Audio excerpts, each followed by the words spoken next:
Next है यहाँ पर 3/5 plus 1 3/9 is equal to 4 6/5 minus question mark. हमने यहाँ पे क्वेश्चन मार्क फाइंड आउट करना है। तो यहाँ पर अभी जो क्वेश्चन दिया गया है, अगर हम इसे सिंप्लीफाई करें तो ये मिक्स फ्रैक्शन का क्वेश्चन है ना, integer plus fraction, integer plus, ये जो क्वेश्चन हमें दिया गया है वो मिक्स फ्रैक्शन का क्वेश्चन है। अगर हम इसे ट्रेडिशनल तरीके से सॉल्व करें, पहले हम इन मिक्स फ्रैक्शन को सिंप्लीफाई करेंगे, उसके बाद हम इसे फाइनल आंसर को फाइंड आउट करेंगे। तो अगर हम ये सिंप्लीफाई करें तो आप सबको पता होगा कि ये सिंप्लीफाई कैसे करते हैं। जो डिनोमिनेटर है उसको इंटीजर पार्ट से मल्टीप्लाई करते हैं, देन जो मल्टीप्लाई करके आता है उसमें न्यूमरेटर पार्ट को ऐड करते हैं, है ना।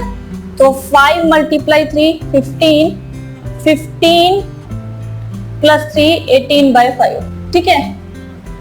तो हम इन सबको सिंप्लीफाई करेंगे, लेकिन हम सबसे पहले माइनस क्वेश्चन मार्क है तो हम इस माइनस क्वेश्चन मार्क को इधर ले जाते हैं, जो इधर का पार्ट है उसको इस तरफ लिख लेते हैं ताकि हमारे लिए आंसर को फाइंड आउट करना इजी हो जाए।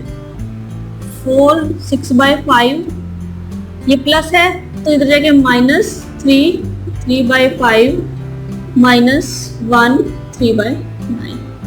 अब हम ये सिंप्लीफाई करते हैं। Question mark is equal to 5 × 4 20 20 + 6 26/5 -5 × 3 15 + 3 18/5 -9 × 1 9 + 3 12/9।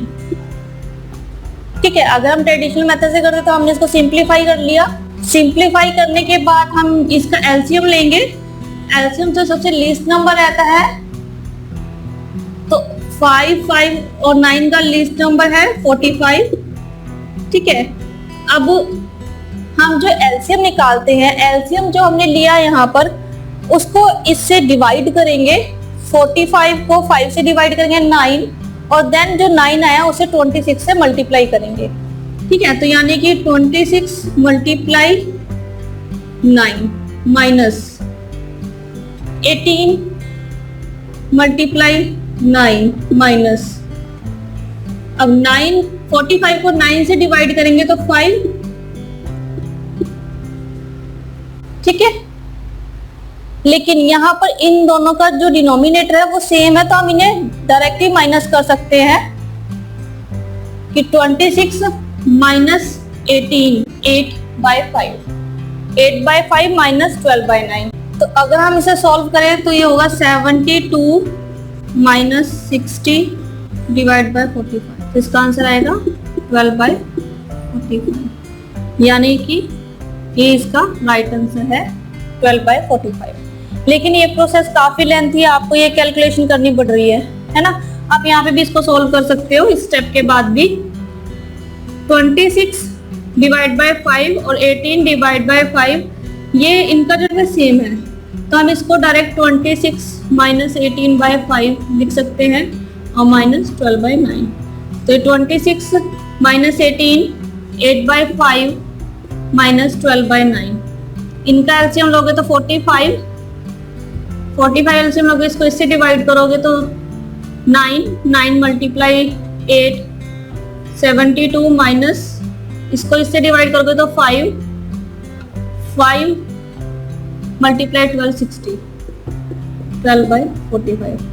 आप क्वेश्चन को इस तरह से कर लो और चाहे इस तरह से कर लो तो आंसर सेम ही आने वाला है।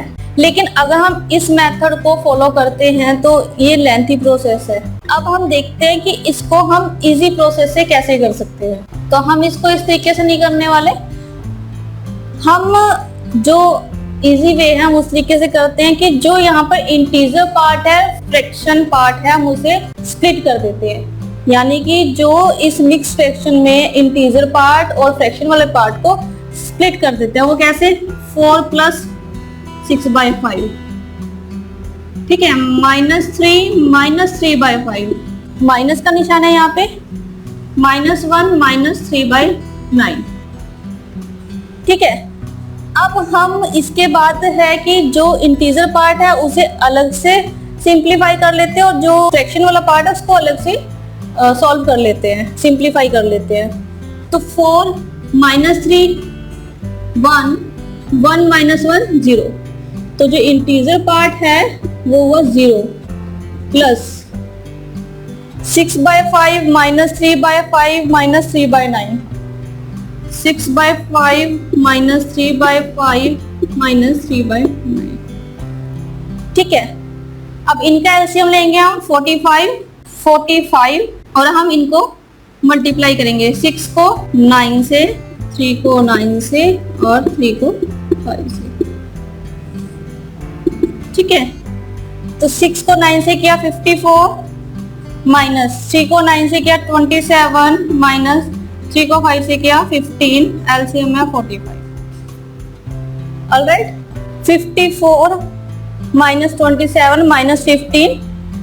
ओके, तो अब आपने देखा कि हम जब इसको ट्रेडिशनल मेथड से कर रहे थे तो वहां पे यहाँ था 26 मल्टीप्लाई 9 है ना, 26 को 9 से मल्टीप्लाई करेंगे, वो टिपिकल है, उसको वो टाइम लग जाएगा कैलकुलेट करने में भी, लेकिन 6 को 9 से मल्टीप्लाई करना इजी है। तो हम अपनी कैलकुलेशन को सिंपल कर लेते हैं। अब आप इसे माइनस करें तो 27 माइनस 15 12/45। ठीक है, तो जो क्वेश्चन मार्क वाली जगह आया है वो आया है 12/45।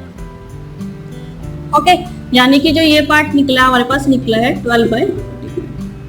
अपनी कैलकुलेशंस को इजी कर लीजिए। हाँ, नो डाउट की लेंथ ही है प्रोसीजर, लेकिन टाइम कम लगेगा इसमें, है ना, क्योंकि यहाँ पे जो कैलकुलेशन है बहुत इजी है। आप अगर 48 को 18 से मल्टीप्लाई करो तो नहीं कर सकते, लेकिन 18 को 8 से मल्टीप्लाई करना इजी है ना। तो आप अपनी कैलकुलेशन को इजी कर लीजिए ताकि आप जल्दी से आंसर्स को फाइंड आउट कर लीजिए।